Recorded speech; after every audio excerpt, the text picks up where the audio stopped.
तो अब मैं आपको 9th क्लास का फिजिक्स का दूसरा चैप्टर पढ़ाने जा रहा हूँ, मोशन। सबसे पहले मैं जानता हूँ कि मोशन क्या है। इसमें देखिए, यदि किसी वस्तु का स्थिति दूसरे वस्तु की अपेक्षा समय के साथ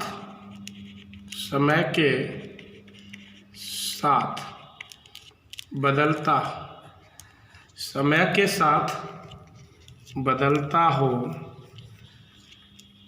तो उसे गति में कहा जाता है। गति में कहा जाता है। एज फॉर एग्जाम्पल में देखिए,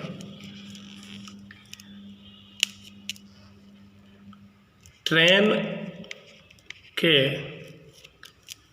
खुल जाने के बाद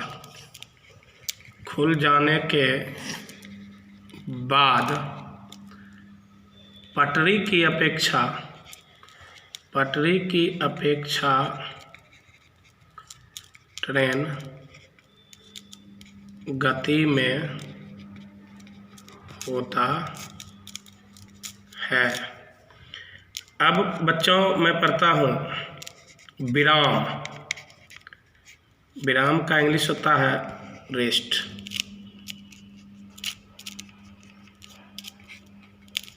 इसका जस्ट गति से उल्टा उसमें है जो समय के साथ स्थिति बदलता है और इसमें स्थिति नहीं बदलता। तो ये देख लीजिए, यदि किसी वस्तु की स्थिति दूसरे वस्तु की अपेक्षा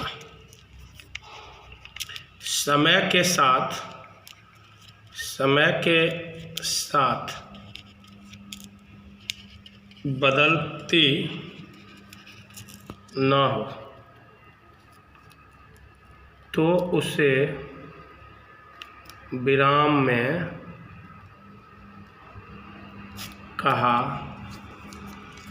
जाता है। एज फॉर एग्जाम्पल देखिए, रुकी हुई ट्रेन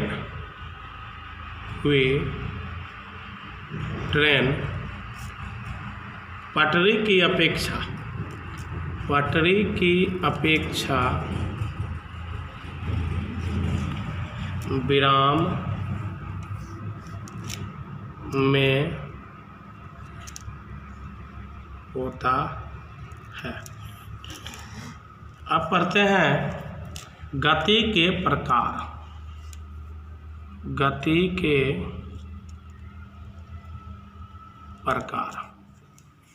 काइंड्स ऑफ मोशन। तो गति अनेकों प्रकार के होते हैं, जिनमें से कुछ गति के बारे में मैं पढ़ूंगा। गति के निम्नलिखित मुख्य प्रकार है। पहला, यादृक्ष गति। साथ ही साथ इसका परिभाषा भी पढ़ते चलें। Random motion. आप इसमें देखिए, आप जानते हैं यादृक्ष गति का मतलब हो गया इच्छा के अनुसार। आप देखिए, जिस तरह से मक्खी गति करता है, कभी इधर कभी उधर, उसका कोई दिशा नहीं होता है। तो मक्खी की जो गति हुई वह यादृक्ष गति हुई। इसका परिभाषा इस तरह से है, ऐसी गति जिसमें वस्तु की गति की दिशा हमेशा बदलते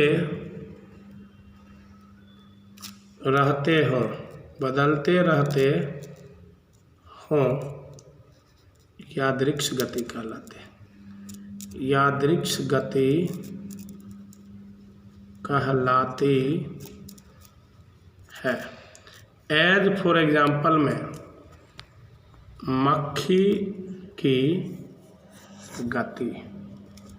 दूसरा टाइप्स है रैखिक गति।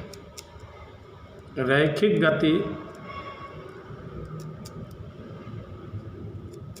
लीनियर मोशन, इसको इंग्लिश में कहते हैं लीनियर मोशन।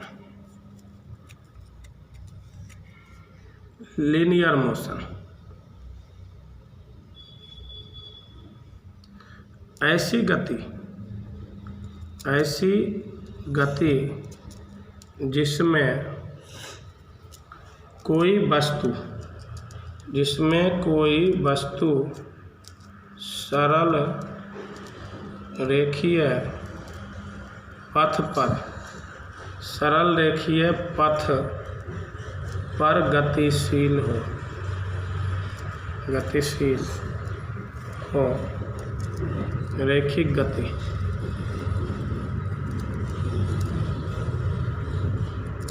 कहलाती है। एज फॉर एग्जाम्पल में रेलगाड़ी की गति। आप देखिए रेलगाड़ी जो है एक ही दिशा में चलते रहती है, तो यह रैखिक गति का उदाहरण है। अब है वृत्तीय गति। इसको इंग्लिश में कहते हैं सर्कुलर मोशन। नाम से ही परिभाषा, वृत्तीय गति जिसमें वस्तु का गति पथ जो है वह वृत्ताकार हो। ऐसी